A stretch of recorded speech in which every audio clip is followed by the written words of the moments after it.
Hi, everyone. I'm Diane Brady. I am here with noted pollster and political consultant Frank Luntz. Frank, good to see you. Nice to see you. Um, Nice to be seen.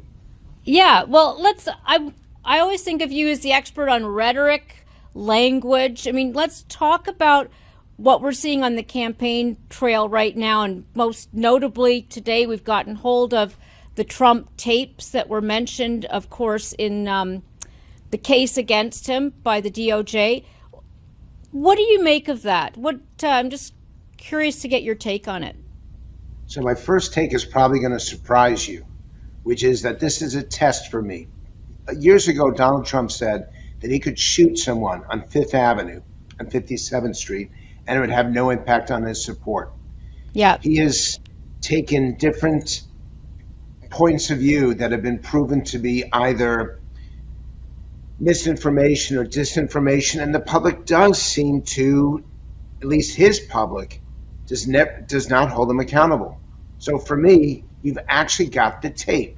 You've got his own language acknowledging that he knows he cannot declassify this. And what's amazing to me is that in this initial 24-hour period, once again, Donald Trump is being given a pass by his own people.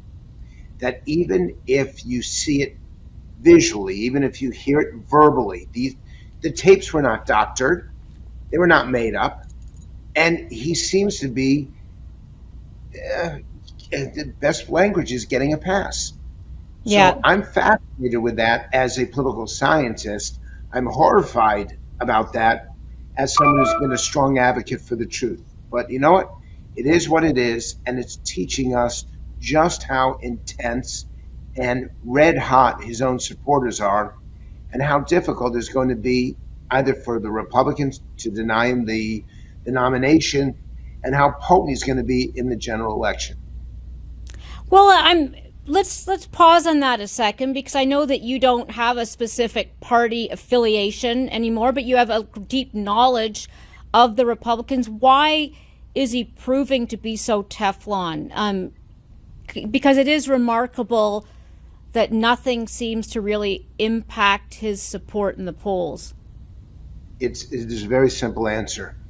He has mastered the rhetoric of victimization, and he's taken it to a new level where it's now about persecution. And so his supporters may not be happy with him. They may not agree with him. They may not necessarily trust him or even want him to be the nominee, except that they dislike, and probably the better word is hate, his enemies even more. And so they're rallying around him. They're protecting him. They're refusing to listen to the accusations because the public, the Trump public, does not believe the accusers. And that's why you can even hear his voice and still say, I don't care, because you dislike the people who recorded him even more. So, Frank, you are, when you look at the language around how we talk about Donald Trump, how his supporters talk about Donald Trump, are we even on the same playing field? No, and the reason why is partially intent and partially a misunderstanding. Intent because people who dislike Trump really hate him, and they don't want to listen or learn from either what he says or what his people say. And you won't understand how to connect with someone or influence them, or in this case, defeat him, if you don't understand the emotions and the intentions and the words that people use to describe him. So there's that misunderstanding, but there's also a feeling among Trump voters that they're not going to get the truth from the mainstream media, that the reporters and the shows, either on radio or television or on the web, that they're out there to get him, and so they will protect him, and that's why they forgive him if he makes a mistake. That's why they give him the benefit of the doubt. He gets his home invaded by the Justice Department, his numbers go up. He gets indicted in New York, his numbers go up. He gets indicted in Miami by federal officials, his numbers go up. He's found guilty of sexual assault, his numbers go up. And it just creates such an anger among those against him that they actually become counterproductive and they make his road to the nomination that much easier.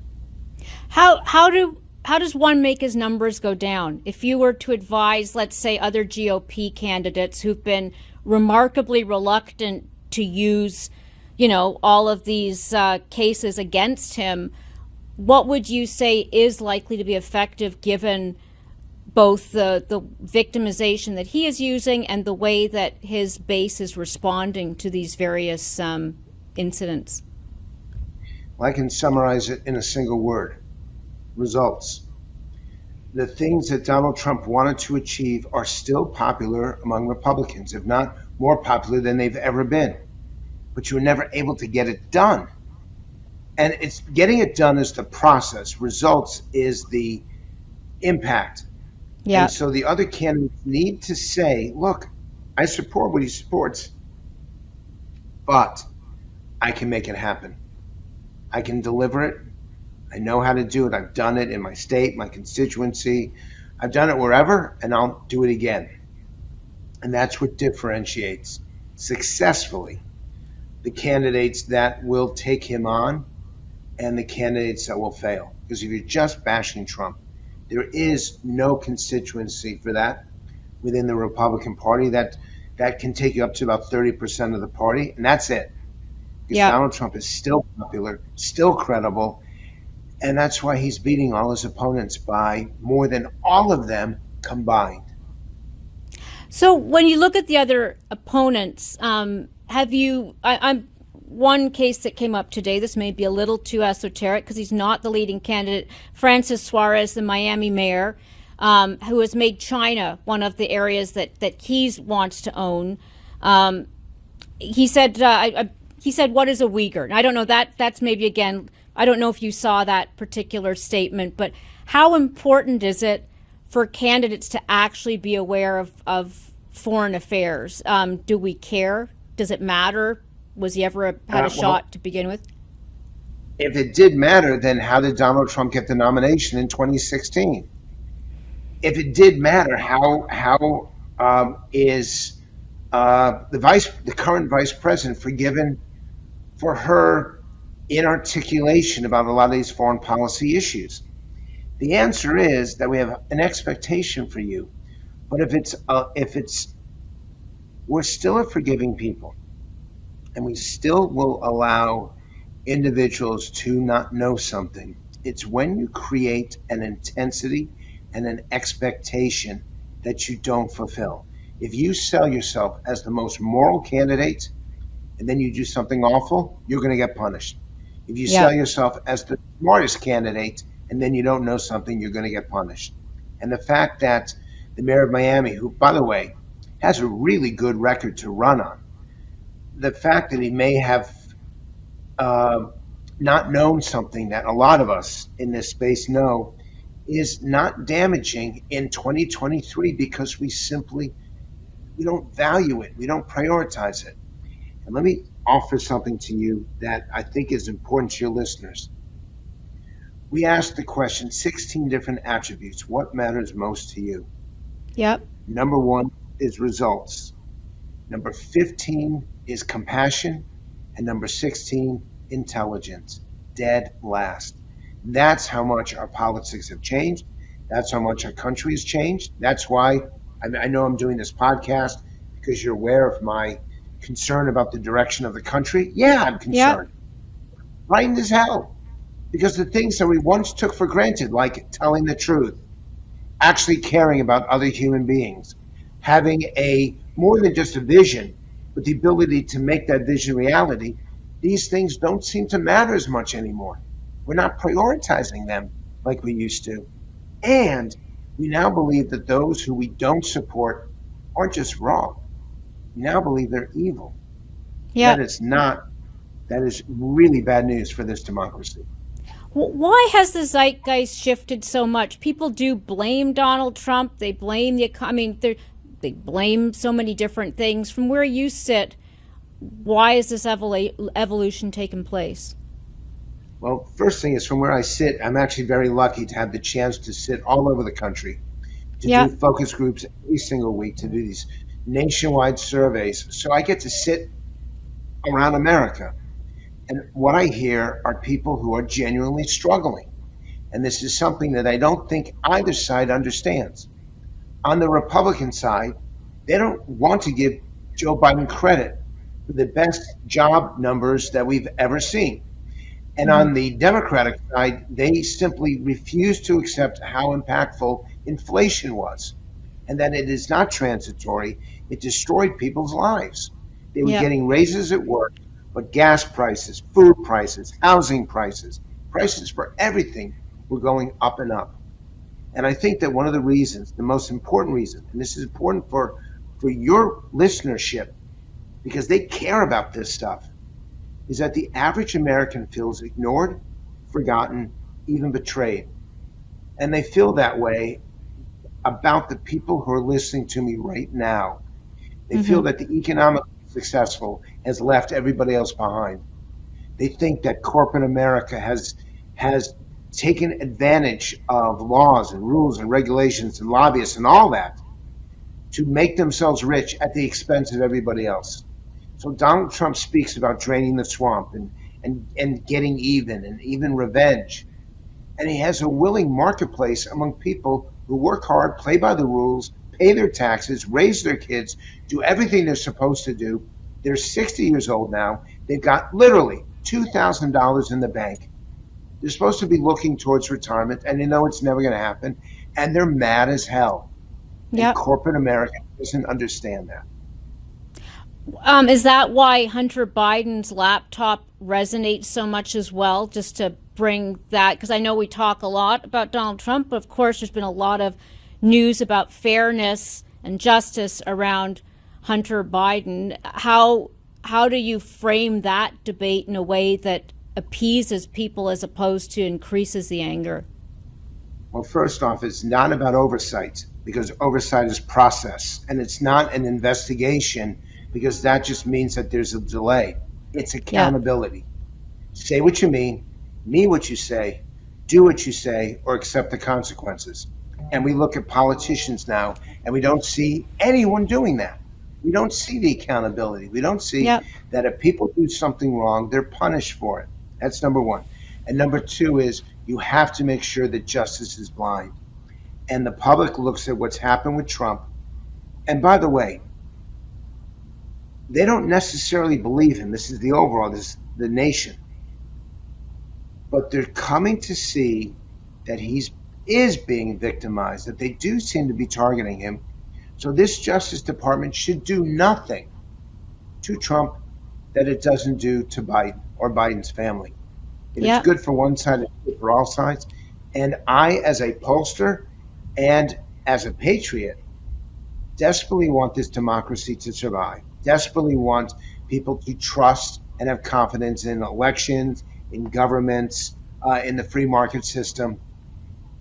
And I know that we're losing it because of how Washington is behaving. It's not just that the public is angry. They now have something to be angry about. Yeah. Let me, if I can, before we end our conversation, pivot to the rest of the world, because I know you travel internationally a lot. Let me start with the perspective on what's going on in Washington. What are you seeing? I mean, are you seeing this also replicated? We've certainly seen, politics become more extreme in other countries, but what have you seen that you would think sort of helps us get an appreciation for our standing in the world at this point? Well, the problem is that the world thinks we're nuts. I don't know any other way to put it. I don't know any other language to use except they think we've gone crazy. Why are we prosecuting a former president? Why is that former president who lost the election, how is he claiming that he won it?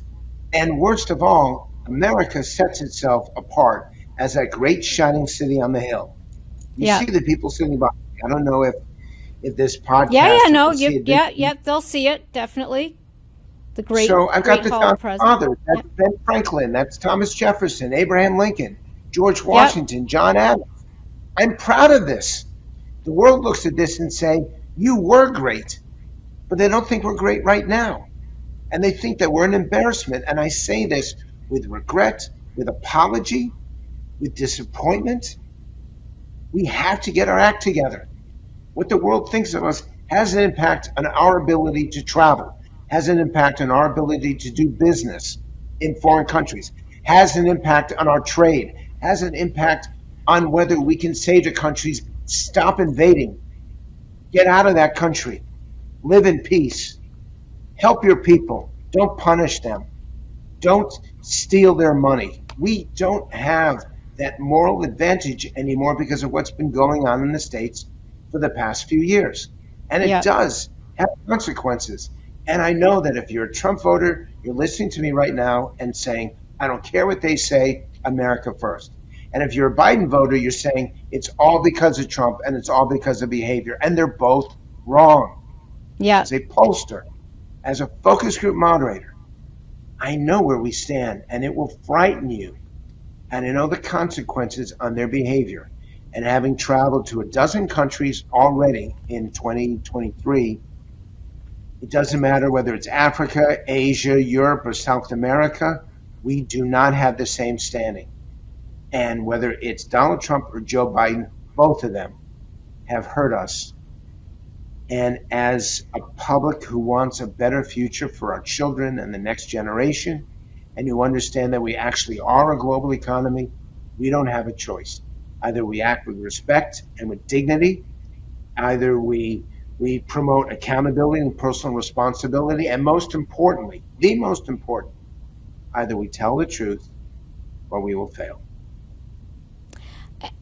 And certainly you've talked about not, using the language of victimization and framing the conversations around Trump. Is there anything else that you would say is a good way forward in terms of the rhetoric on the campaign trail, or even the rhetoric in the media around how we cover this?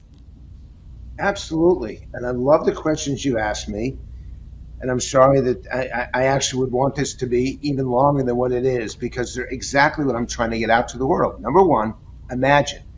Imagine is the most powerful word in the English language, because whatever I imagine, whatever my hope is for the future, if I can see it, I can believe it. And imagine brings people together. Different definitions of what we want, but ability to see each other's aspirations and respect them. Second, it's not security, it's peace of mind. Security means you need some sort of weapon or some sort of fence to protect you. If we can reach that point of peace of mind, it means that we can focus on what really matters. Third, it's not about our values. It's not about our mission or our purpose. It's about our priorities, because that communicates how we're going to impact others, how they're going to either benefit or be hurt by what we want to do. We need to communicate our priorities. I think this is fifth. If it's not, you can edit it. Yeah. But we need to humanize and personalize and individualize our language. So it's not theoretical anymore. We're not in the era of Adam Smith and John Locke and my founding fathers behind me. We want to know how it impacts us, our families, our neighborhoods, and our communities. And there are too many politicians and business people who don't do that. And finally, we need to be on this relentless pursuit of the truth. Because if we lose the truth, we lose the underpinnings of everything that matters to everyone who's listening right now. Yep. I can't think of a better place to stop than there. Frank, thank you for joining us, and I look forward to continuing the conversation. Well, it's an important conversation. I'm grateful for Forbes to be engaged in it. And there's a lot for the business community to learn, not just the politicians, because right now CEOs are approaching an all-time low in trust and credibility. So the same messages that I've delivered here to the politicians also belong in the business community. And I can't think of a better place to do this than right here, right now. Great. Thank you again. And we will continue it. There'll be more fodder and hopefully more hope as well. Talk to you soon. Thank you.